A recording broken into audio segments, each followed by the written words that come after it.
पुष्कर सिंह धामी ने कहा, उत्तराखंड में जल्द तैयार होगा सैन्य धाम। नमस्कार, आप देख रहे हैं माटी की आवाज न्यूज और मैं हूं आपके साथ ज्योतिका। आइए रुक करते हैं खबर की ओर। उत्तराखंड के सीएम पुष्कर सिंह धामी ने कहा, जल्द ही हमारा सैन्य धाम बनकर तैयार हो जाएगा। यह हमें हमेशा याद दिलाएगा कि उत्तराखंड के इन वीर जवानों ने देश की सीमाओं पर राष्ट्र की रक्षा करते हुए अपने प्राणों की आहुति दी है। पीएम मोदी के नेतृत्व में देश के सैनिकों और उनके परिवारों के लिए कई परियोजनाएं शुरू की गई हैं। दूसरे चरण का अभी 71 जो हमारे 2021 के बाद जो शहीद हुए हमारे वीर थे, उनके आंगन की मिट्टी आई और उनके सम्मान में एक कार्यक्रम आयोजित किया गया है। जल्दी ही हमारा सैन्य धाम बनकर तैयार हो जाएगा, उसका लोकार्पण होगा और वो हमेशा ये स्मरण दिलाता रहेगा कि देश की सीमाओं पर देश की रक्षा के लिए उत्तराखंड के इन वीरों ने अपनी शहादत दी है और उनसे प्रेरणा लेकर हमारे देश के लिए हमारे युवा, नौनिहाल, छात्र राष्ट्रभक्ति की ओर प्रेरित होंगे। सेना के प्रति उनका सम्मान होगा, जो हमारी देवभूमि है, देवभूमि वीरभूमि भी है और पूरे देश के लिए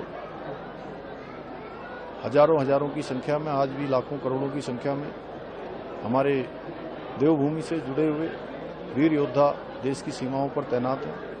उन सभी का सम्मान हो, उन सभी के परिवारों के कल्याण के लिए लगातार हम योजनाएं बना रहे हैं। आदरणीय प्रधानमंत्री जी के नेतृत्व में, आदरणीय नरेंद्र मोदी जी के नेतृत्व में आज देश के अंदर सैनिकों के लिए हो या सैन्य परिवारों के लिए हो, अनेक योजनाएं प्रारंभ की गई हैं। राज्य के अंदर भी हमने जहां पहले शहीद होने वाले उनके परिवारों को अनुग्रह राशि 10 लाख रुपए होती थी, उसको हमने बढ़ाकर 50 लाख रुपया किया है, क्योंकि ये सैन्य भूमि है।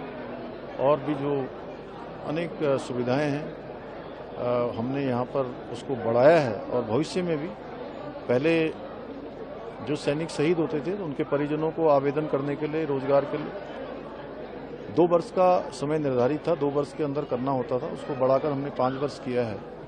अभी तक 28 लोग उनके परिजन सेवा में सेवारत हो चुके हैं।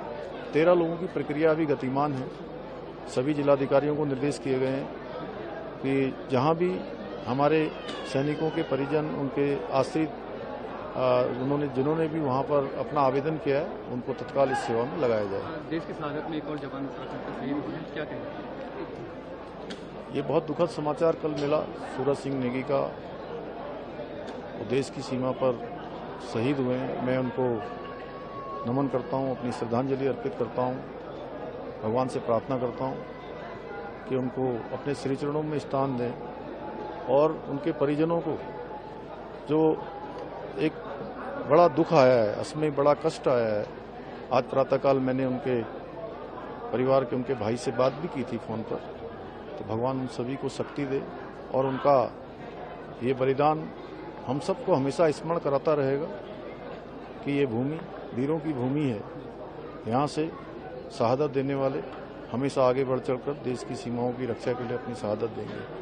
इससे हटके एक सवाल है, कालनेमी 2 की शुरुआत कब से होने जा रही है?